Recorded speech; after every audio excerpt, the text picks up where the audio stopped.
السلام علیکم ناظرین، ہیلتھوپیڈیا میں خوش آمدید۔ کیسے ہیں آپ لوگ؟ امید کرتا ہوں کہ اللہ پاک کے کرم سے ٹھیک ہوں گے، آباد رہیں، خوش رہیں، جہاں بھی رہیں۔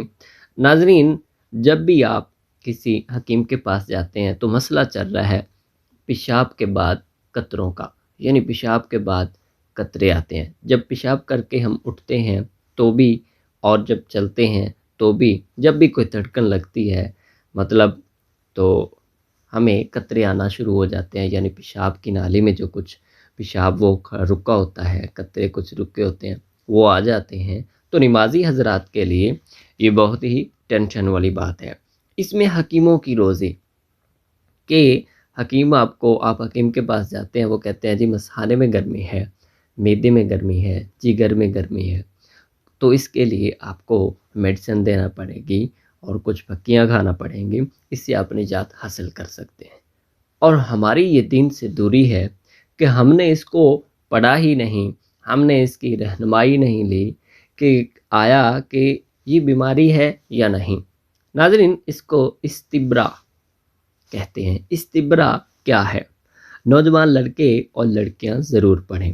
استبرا پیشاب کے مکمل خشک کرنے کو کہتے ہیں اور یہ واجب ہے۔ اس میں نے ناظرین آپ کو حکیموں کی روزی اس لیے کہا ہے کیونکہ خود بھی حکیم ہوں، تو سیدھی بات بتانا اچھی بات ہوتی ہے۔ اب اس کو پڑھیں، کیونکہ اسلام سے دوری کا مطلب ہی یہی ہے۔ جب ہم الٹ سائڈ پہ چلنے لگ گئے ہیں تو ہمیں یہی پتہ چلنا ہے کہ ہم نے پاک کیسے ہونا ہے، ہم نے پیشاب کیسے کرنا ہے۔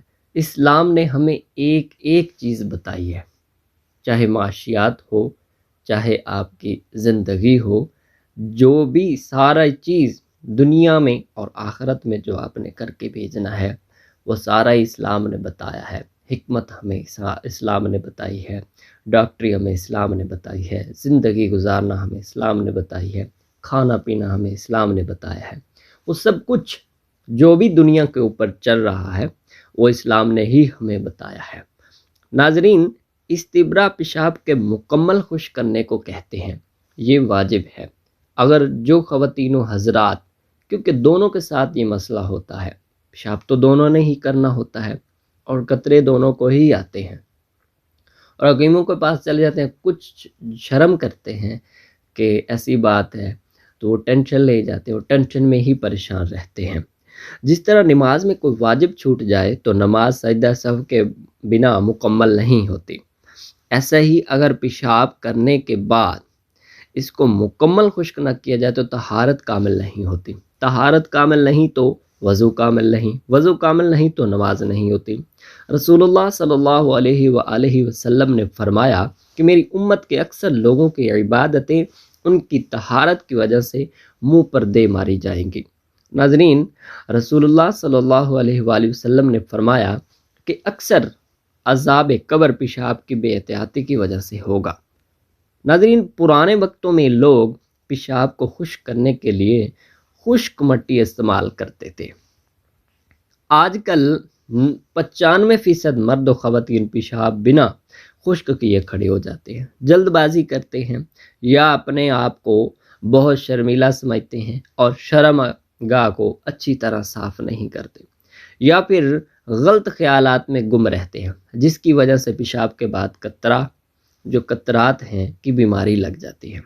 جب آپ ایسی غیر اخلاقی ویڈیو دیکھیں گے، کیونکہ موبائل کا دور چل رہا ہے، ٹیکنالوجی کا دور چل رہا ہے، ہر کوئی ایسا بندہ یا کوئی ایسا بچہ نہیں ہے جس کے پاس، خواتین و حضرات کے پاس موبائل نہ ہو۔ موبائل ضرورت بھی ہے اور ضرورت سے زیادہ ہم اس کو استعمال کرتے ہیں۔ لیکن جب تک ہمارا دماغ برے خیالات اور گناہوں سے پاک صاف نہیں ہو جاتا، یا قضائے حاجت کے بعد ویسے ہی پانی بہا کر کپڑے پہن لیتے ہیں، وہی ناپاک پانی پھر کپڑوں کو لگ جاتا ہے۔ مطلب پیشاب کے قطرے آ رہے ہیں، آپ نے پانی اوپر سے ڈالا ہے، وہ بھی تو پانی کے ساتھ مکس ہو گئے، پھر آپ اٹھ جاتے ہیں، پھر بھی آپ کے کپڑے خراب ہو گئے، کیونکہ وہ پانی جو تھا اس کے ساتھ تو پیشاب میں شامل ہو گیا، وہ ناپاک ہو گیا۔ جیسے پانی کی ٹوٹی بند بھی کر دیں تو کچھ وقت تک تھوڑے تھوڑے قطرے نکلتے رہتے ہیں۔ بالکل یہی حالات انسانی جسم کے مثانے کا ہے، یعنی بلیڈر کا ہے۔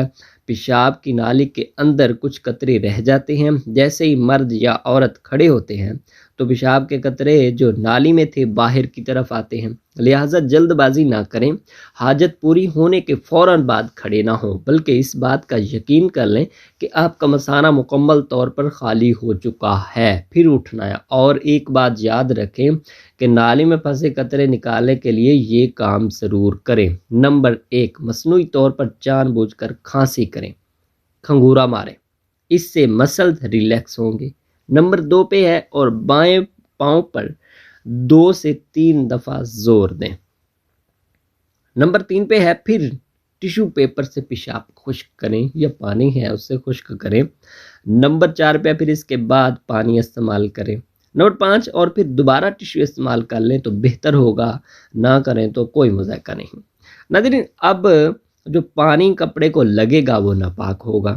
ہم سب جلد بازی اس معاملے کرتے ہیں کہ جو بنیادی ناظرین روح کی پاکیزگی اور دل کے سکون اور عبادت میں سرور ہے، جب ہم طہارت میں غفلت برتتے ہیں، بے پرواہی کرتے ہیں، جو بنیاد ہے، تو پھر کہاں سے عبادتوں میں لذت اور سکون آئے گا؟ اور جب طہارت ہی مکمل نہ ہوگی۔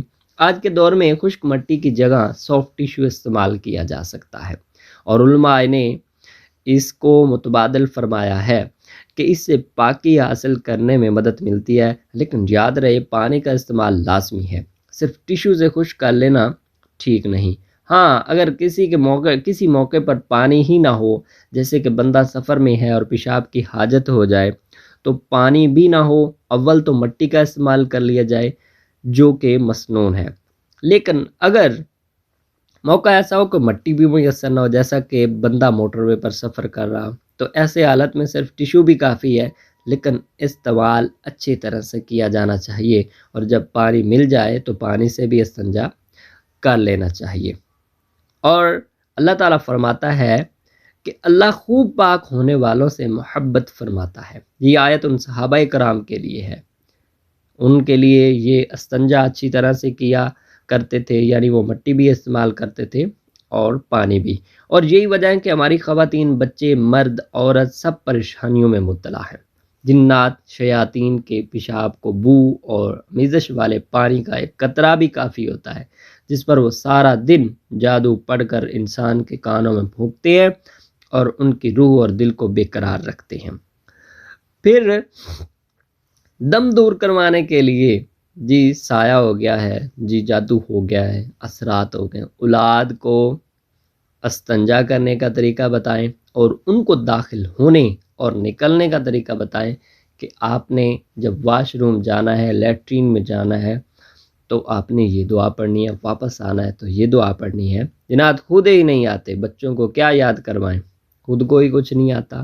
یہ ہمارے مسلمانی اور مسنون اعمال بچوں نے والدین کی گود سے سیکھتے ہوئے استنجا کرنے کا مسنون طریقہ اور استنجا درست نہ کرنے کے متعلق اپنی اولاد کو آگاہی نہ دینا ان کے ساتھ بہت بڑا ظلم ہے۔